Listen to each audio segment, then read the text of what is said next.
PT Cantigi dan PT BCRP Lumbung Padi merupakan dua titik yang memiliki peranan untuk kami bisa mendapatkan pemahaman yang lebih mendalam terkait berbagai aspek budidaya, pasca panen, kesejahteraan tanaman, hingga kesejahteraan petani.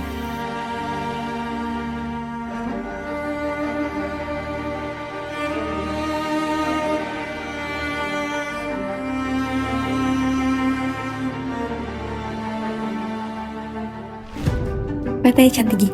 Di sini kami belajar budidaya serta praktik panen dan pasca panen dengan 4 komoditas utama yang dibudidayakan secara intensif.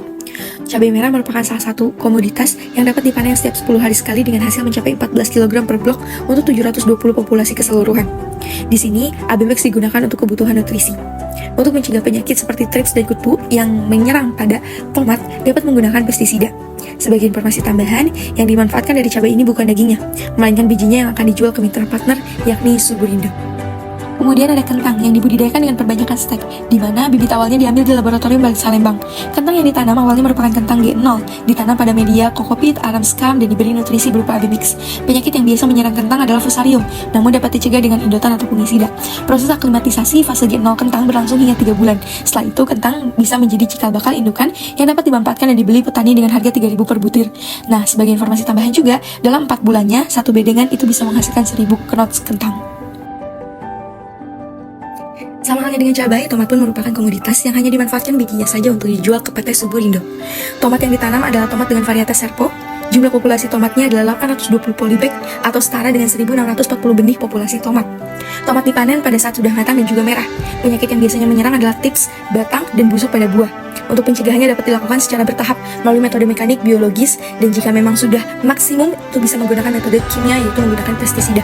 Untuk tomat ini sendiri sama halnya dengan yang lainnya, media tanamnya ada skam, ada kokopit, dan juga ada tanah. Dan ada juga penggunaan polybags juga zeolit di atasnya untuk mencegah dan juga menjaga kesuburan pada tanahnya. Komoditas terakhir adalah paprika yang akan dijual langsung kepada konsumen. Paprika ini dipanen ketika mencapai 90 hari setelah tanam. Dengan hasil sekali panen itu bisa mencapai 1-2 kintal. Kriteria panennya adalah paprika hijau dipanen saat sudah hijau, dan jika paprika merah akan dipanen saat paprika itu sudah merah. Pemupukan dilakukan menggunakan Abemex yang didistribusikan menggunakan pipa irigasi.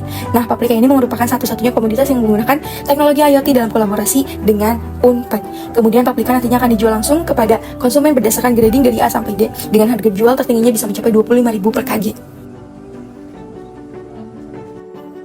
Selanjutnya, tempat kedua adalah Lumbung Padi. Meskipun namanya menunjukkan fokus pada padi, komoditas utama yang digarap adalah edamame, selada, dan juga ubi Jepang. Namun, padi juga merupakan komoditas yang sedang diusahakan untuk digarap. Lumbung Padi ini merupakan cabang kedua yang berdiri sejak tahun 2010, sementara cabang satunya berdiri tahun 2006 di Sukabumi. Proses pasca panen, edamame di sini mencangkup sorting, trimming, cleaning menggunakan sabun, hingga grading juga packaging. Untuk grading, edamame dibagi menjadi 2 kategori, yakni edamame curah dan edasuke. Perbedaan edamame curah itu tidak menggunakan batang dan ukurannya lebih kecil, sedangkan edasuke menggunakan batang dan juga ukurannya jauh lebih besar. Penggunaan batang itu dapat memperpanjang umur simpan dari edasuke.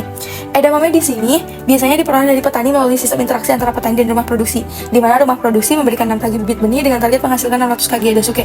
Harga kesepakatan antara petani dan penjual diatur oleh SOP sehingga tidak merugikan petani. Penyakit yang biasanya menyerang adalah white fly dan juga karat yang dapat ditangani dengan insektisida.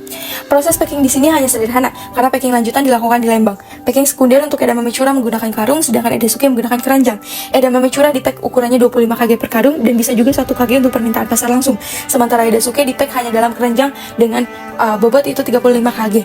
Berbeda dengan edamame, selada dan ubi Jepang tidak dilakukan kerjasama yang terikat. Rumah produksi hanya menerima selada dengan ukuran minimal 300 kg sesuai dengan keadaan dan juga fisik yang bagus. Dan jika tidak sesuai, rumah produksi tidak akan mengambil produk tersebut untuk dijual dan didistribusikan ke Lembang.